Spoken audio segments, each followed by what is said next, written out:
I noticed that most people who don't have a water dispenser built into their fridge have a water filter at home. It's usually a plastic container that you fill up with tap water and then you just put it in the fridge. They often look like this or this. Now again, I'm really curious on this. So, having the filter, the dispenser, seems like a common thing. Would you guys agree with that?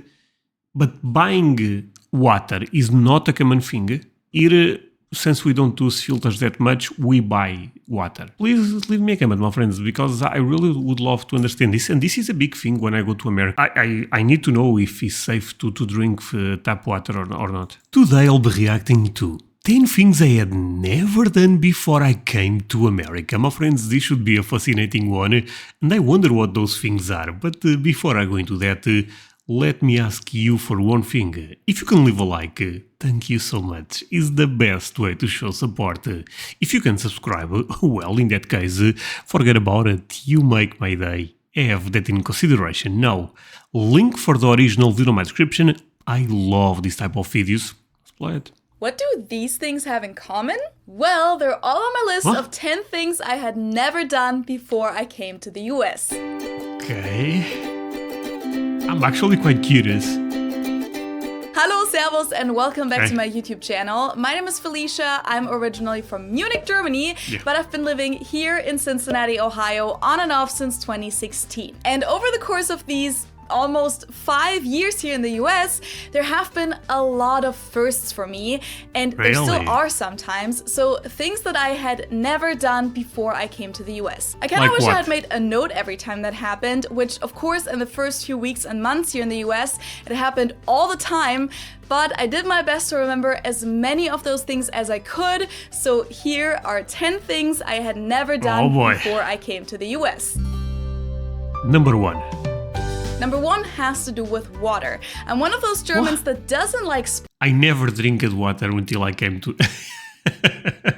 No, sorry. Let's see what's the point with water. Number 1 has to do with water. I'm one of those Germans that doesn't like sparkling water, really. And sparkling water is more common than still water in Germany. What? And I don't drink a lot of soda or juices or anything like that either. I really just drink still water every day.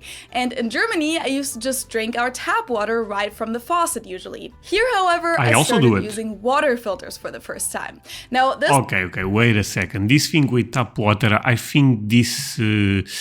is a complicated topic because when I was a kid, my parents never bought water to the house, so of course I was drinking water from tap water all the time. But for example, my wife did not grow up that way. She actually, for her, I have to buy water because she does not like tap water. So I think this is a complicated topic, but the water quality in Portugal is actually quite good in my perspective. Do you guys believe in America that tap water have good quality, or do you guys also think, nah, André, we have to have, I guess in this case, filters? I wonder. This might be a me thing, but I don't remember a lot of Germans using water filters ever, and these fridges that have an ice and water dispenser aren't very common in Germany either. So whether it was at work, at school, or at home, I always just drank tap water right from the sink my whole life basically. Like we'd always refill our water bottles in the school bathroom back in the day because water fountains aren't really a thing either in Germany. So I guess that would be another thing that I never did before coming to the US. But what I'm really trying to get at is that as soon as I moved to the US and lived with American roommates and had American friends, I noticed that most people who don't have a water dispenser built into their fridge have a water filter at home. It's usually a plastic container that you fill up with tap water and then you just put it in the fridge. They often look like this or this. Now again... Okay, this is very interesting, my friends, but sorry if I guess we are in the first point and I'm already asking so many questions, but I'm really curious on this. So, having the filter, the dispenser, seems like a common thing. Would you guys agree with that? But buying water is not a common thing. Basically, you guys use the tap water and filter that water. Or, because here, since we don't use filters that much, we buy water. But please leave me a comment, my friends, because I really would love to understand this. And this is a big thing when I go to America. I want to I need to know if it's safe to drink tap water or not. You fill up with tap water and then you just put it in the fridge. They often look like this or this. Now again, these things exist in Germany as well. I've just personally never really come across them to that extent until I moved here. And I never felt a need to use one either because the tap water in Germany has great quality and tastes amazing. In the Munich area particularly, it's mainly fresh water from the pre-Alps. In the US, however, one of the first things I noticed was that most of the tap water smells and tastes like chlorine a lot, which is something that was kind of hard to get used to at first, so I could see why so many people used water filters. Most people also do it to filter out lead that might have gotten into the water from the pipes and to filter out other chemicals as well. Even though I've kind of gotten used to the chlorine flavor over time and I'm often too lazy to use a water filter, I'll admit it, it's definitely something I've been confronted with a lot, and at my place we actually recently got a water filter that's directly attached to the faucet in the kitchen, so you can filter the water directly from the faucet, and since then I actually almost always filter my water. Oh, that's amazing. Let's get real, people. When I was on my period for the first time in the US and went to the store to buy tampons, I was totally lost. I was like, why do these come in huge packages like these? I mean, I knew that everything was bigger in the US, but even the tampons? Just for reference, this is what tampons usually look like in Germany. Friends, I'm not gonna comment this part. I guess we'll wait until the third point appears. That's what I was used to. In the US, however, you'll get this when you open them. So the actual tampon is like up here, is the same size as in Germany, but they come with an applicator. That's what this plastic thing is called. And needless to say, I had never used a tampon with an applicator before I came to the US. And to be honest, I didn't do it many times either because I just found it to be very unnecessary and kind of just a waste of plastic. So I quickly switched to buying the tampons that I was used to from home. I couldn't find them everywhere at first, but they've actually become a lot more common in the stores now. Okay.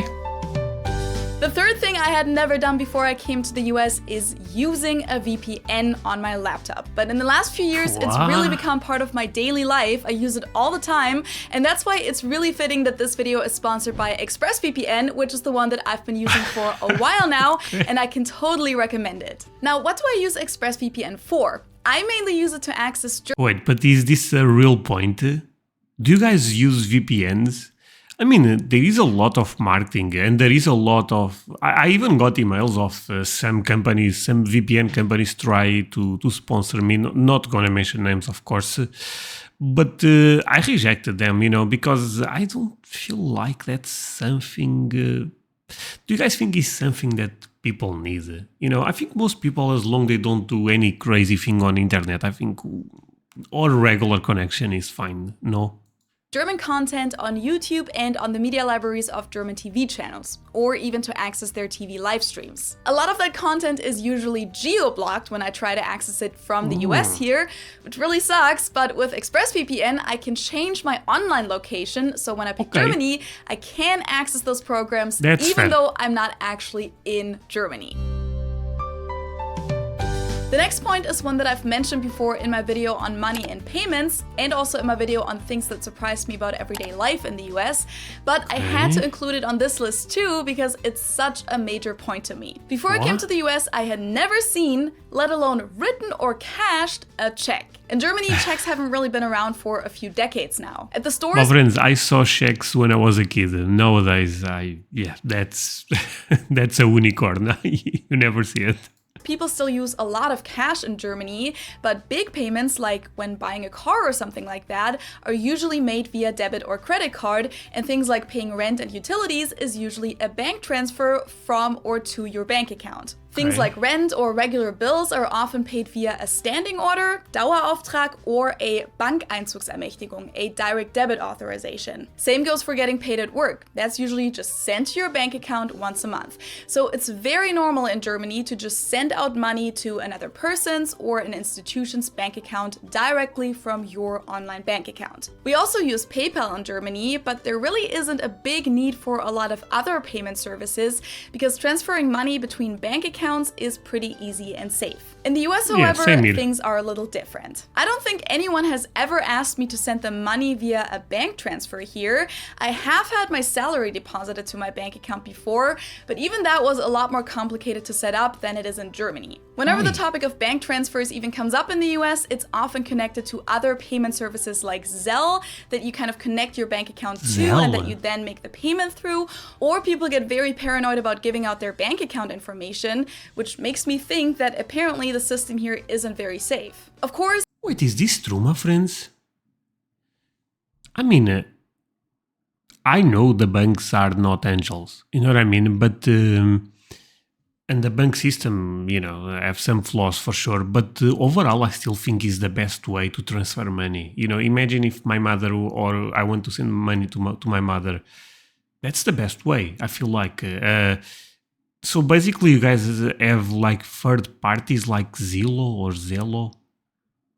This is not a thing here. PayPal, I would say, is common, but even PayPal is not that big, you know. Which makes me think that apparently the system here isn't very safe. Of course, paying electronically in person is extremely common in the US. You can pay with your debit or credit card pretty much everywhere, and at most places you can also just pay with your phone. At the same time though, checks are still a common thing here too. To me, checks were such an outdated and foreign thing before I came to the US, but then the first week I was here, I was supposed to pay my rent via check. And this landlord wanted us to mail it to him too. I really thought I had just arrived in the 50s. Writing a check and sending it in the mail? Well, turns out that's not that uncommon, at least here in Cincinnati, and I'd assume in other parts of the US too, that landlords collect the rent in cash or as a check. When I first heard that, I kind of thought that it sounded sketchy, like paying them under the table. But it's really been the majority of landlords so far that wanted a check or cash for rent, and they'd either come by the house to collect it in person, or when I rented from a bigger company, I had to go to their office to drop it off. They didn't accept a bank transfer. I had 2 landlords so far that were also okay with an electronic payment through Venmo or PayPal at least. But yeah, it turned out that checks would become a pretty normal thing for me here. So sorry, but this is another company I heard the name a lot. Venmo. Is that the competition for PayPal in America?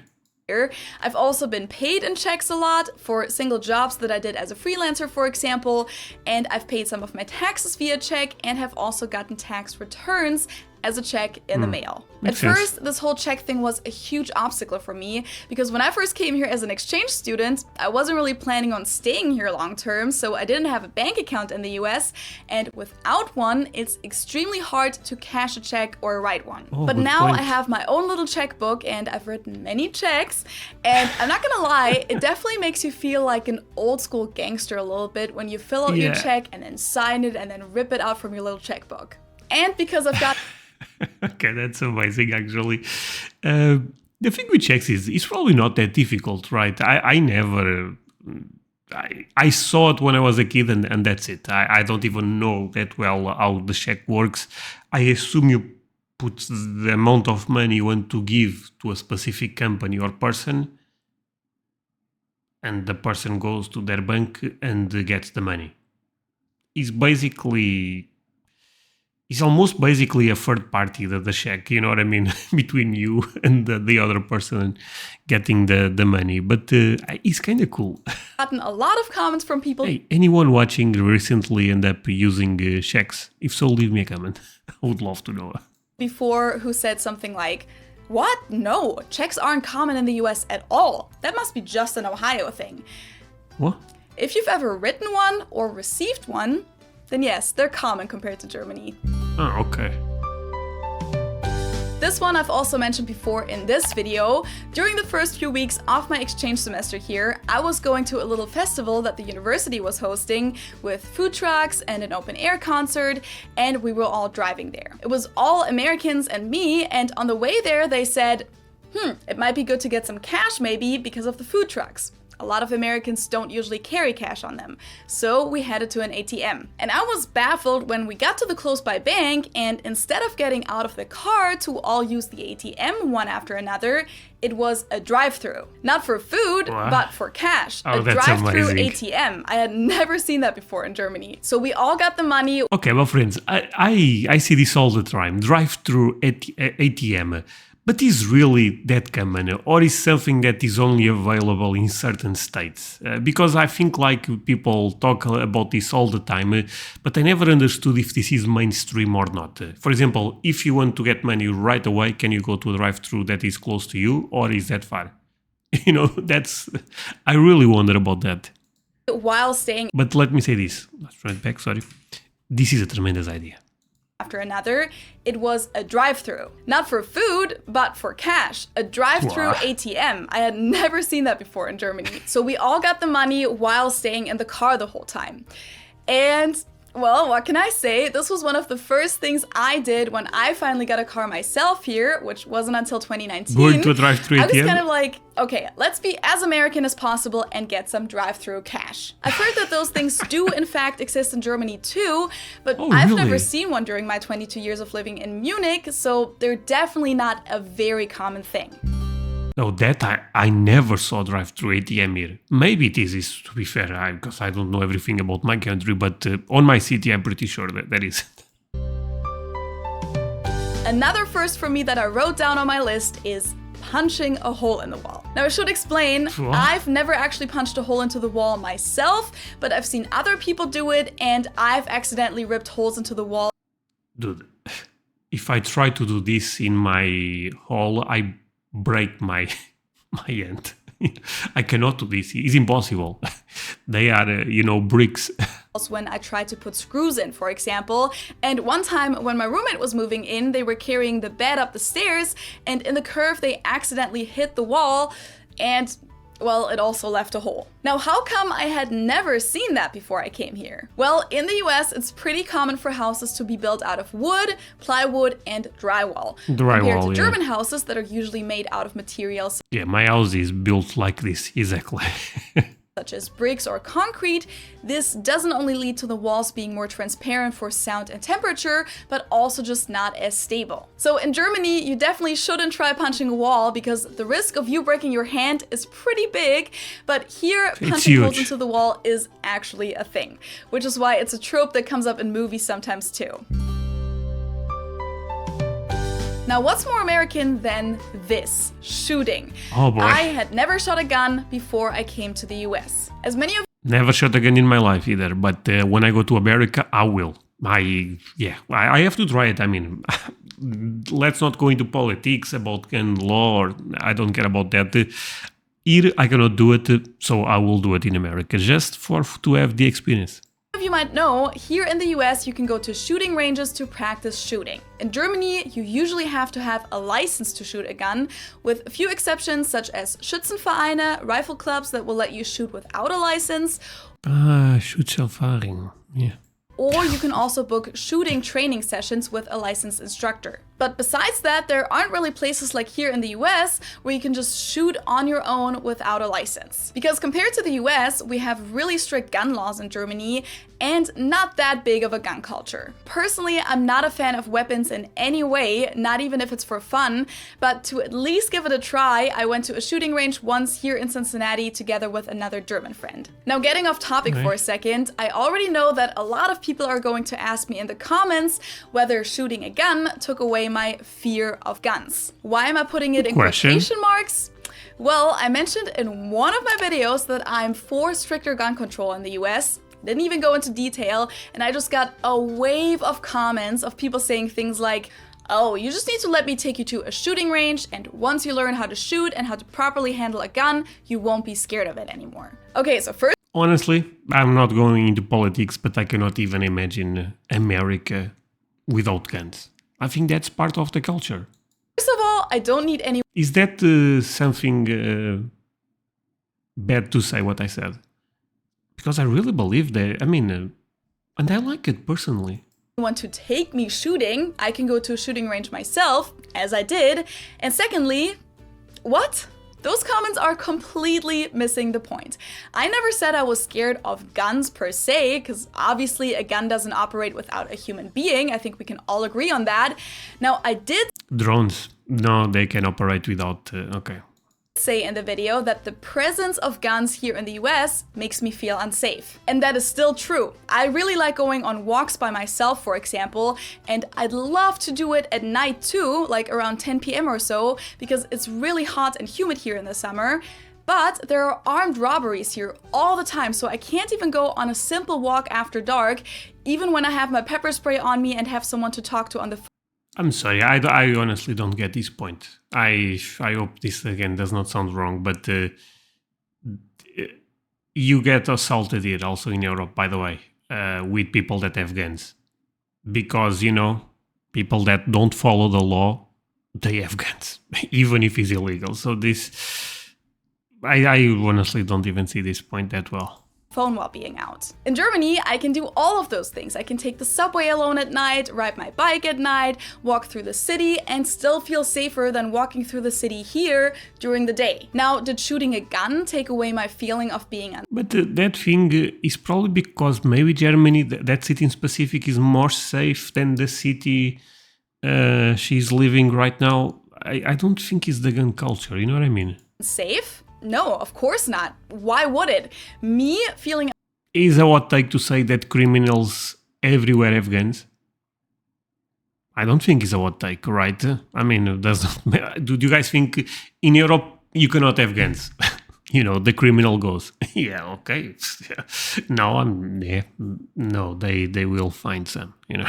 Unsafe because of how many people here have guns has nothing to do with me personally knowing how to shoot. Literally nothing. It's totally fine if people like shooting as a sport. That's a different story in my opinion, but there should be restrictions about that too, and the guns don't have to be at people's homes for that. If anything, shooting myself left me with an even more uncomfortable feeling because I experienced firsthand how even I, who I have a lot of respect for any weapon, got pretty comfortable with the gun after just a few rounds and almost forgot how dangerous that thing is that I was holding in my hands. So if anything, it made me realize that if even I get to a point where the threshold of pulling the trigger is dropping after just half an hour, I don't even want to know what it's like for all the people who go shooting all the time and have a much more positive relationship to guns. Oh, and another thing that shocked me a lot was that the people right next to us at the shooting range were shooting at a target that was shaped like a human silhouette.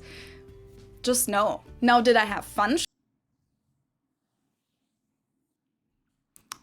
She cannot play video games also because you actually kill humans. Fuck humans, yeah, but... Shooting? As I said, I personally... Hey, let me say this. I love hair content. I actually react to a lot of hair content, but here we don't see eye to eye. I don't agree. I think that you can totally enjoy shooting at a target for fun in an environment that is dedicated for that and still be for stricter gun control in society. My friend did actually really enjoy shooting. I personally didn't. I mean, I didn't hate it, I wasn't bad, but I just don't usually enjoy those kinds of things like aiming at a target or anything like that. But even if I had really enjoyed it, that would not change anything about me feeling uncomfortable about the number of guns in American society and the low threshold of getting one. But to get back on topic, shooting was something that I did in the US for the first time. The next thing I had never done before I came to the US is turning right at a red traffic light. Okay, that's crazy. I mentioned this in my video on driving differences between Germany and the US. Sorry, my friends, but this is something that scares me a bit because, of course, I will drive when I go to America since I want to go to places like Texas. I think having a car is very important. But I think I don't know if I will do a lot of mistakes or not, because you guys have specific rules that are quite different than here in Europe. This turning right into the red light, can you guys explain me this in a easy way? Because I still don't get it that well.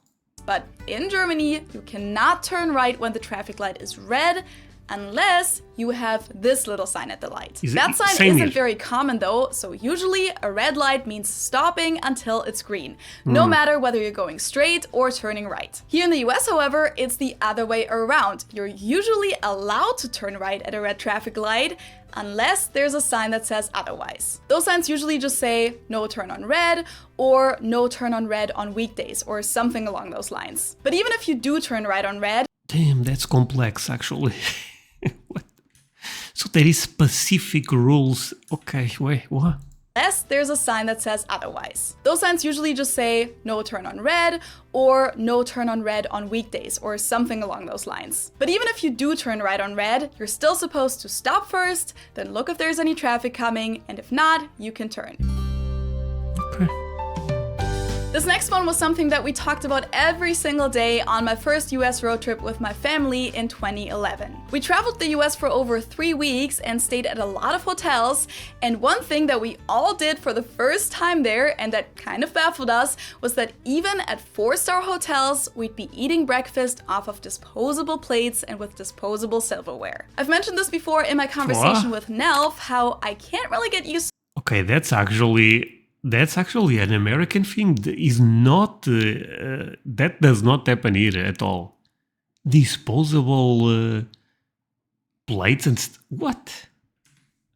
To be honest, that's a waste of paper. Disposable silverware. I've mentioned this before in my conversation with Nelf, how I can't really get used to the fact that a lot of Americans use paper or plastic dishes at home, even if they do have enough. At home? What? Is this true, my friends? Why not buy some plates and use them all the time, basically? And that way it's cheaper in the long run. Regular dishes. In Germany, that's something that we really only do when it seems to be necessary, like at outdoor events where it doesn't make sense to carry the dishes back and forth, or at huge potlucks or something. But at home? Maybe for a kid's birthday party, but if you want to create a nice atmosphere, disposable dishes kind of ruin that for us. In the US, however, I've seen more than one family getting all dressed up for Christmas or Thanksgiving, having the house decorated and everything, and then eating their carefully prepared food off paper plates with a plastic fork. So yeah, my family and I definitely didn't expect this at a nice expensive hotel, but at least it gave me another point for my list. Wait, but okay, I guess I trust her, but is really that common? I always wonder this, because until I go to America and stay there, this needs to be a couple of trips to be fair, but I would never know for sure how common things are, but this was new to me. And last but not least, the 10th point on my list of things that I had never done before coming to the US is getting groceries at 1 a.m. This is something that I find tremendous idea. It's super exciting to this day. It makes me feel like a little kid almost that finally had their wish come true to stay at the mall overnight. As you guys know, the US really is the country of consumption and convenience, and there are a lot of stores here that are open 24/7. And even stores that aren't open all night often don't close until like 1 or 2 a.m. That's the case with many of the grocery stores here, such as Kroger. And the first time I went to the grocery store in the middle of the night was a moment. Kroger? What? What store is that?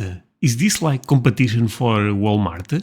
That really made me realize, yep, you're definitely in America. In Germany, it's normal for grocery stores to close around 10 p.m., but it varies from state to state. 11, yeah. And in Bavaria, where I'm from, stores close at 8 p.m. even. And on top of that, all stores are closed on Sundays and public holidays.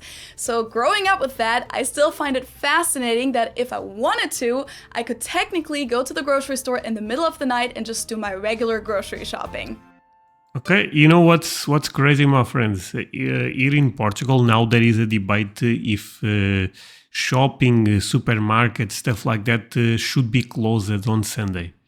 And I'm not sure if that will become law or not, but at least they are debating that. So this is where I think sometimes America and Europe, because in this case it's just Portugal, but I think all Europe follow more or less similar guidelines, you know what I mean? There is a huge difference, to be fair.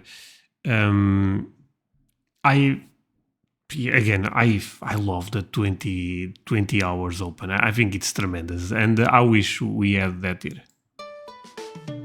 So those were my 10 points for today.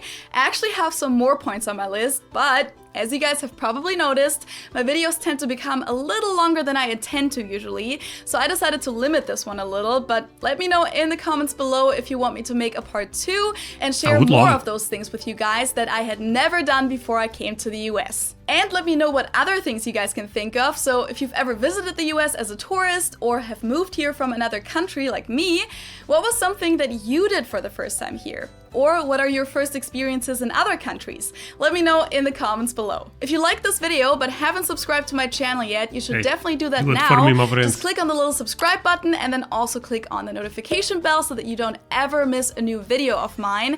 And of course, you can also find me outside of YouTube on Instagram, Facebook, and TikTok. And you can support me and my channel on Patreon and buymeacoffee.com. Or you can just buy some of my products, such as this t-shirt that I'm wearing right now that says Servus, it's embroidered, or the German-American t-shirt, or the Servus Tschüss hoodie, or a Bavarian beer mug that I designed for you. Thank you guys so much for watching, and I hope I'll see you next time. Tschüss! Okay. Thank you so much for watching it with me, my friends. Really means a lot. You guys end up staying until the end. I thought this was a really interesting video. Ended up becoming more than 30 minutes, I feel like, video, right? Yeah. But it was worth it. I would say the topic that was the most sensitive and where I think I kind of disagree with that is the shooting stuff. But other than that, I thought this was fantastic. Leave a like if you had fun watching this with me.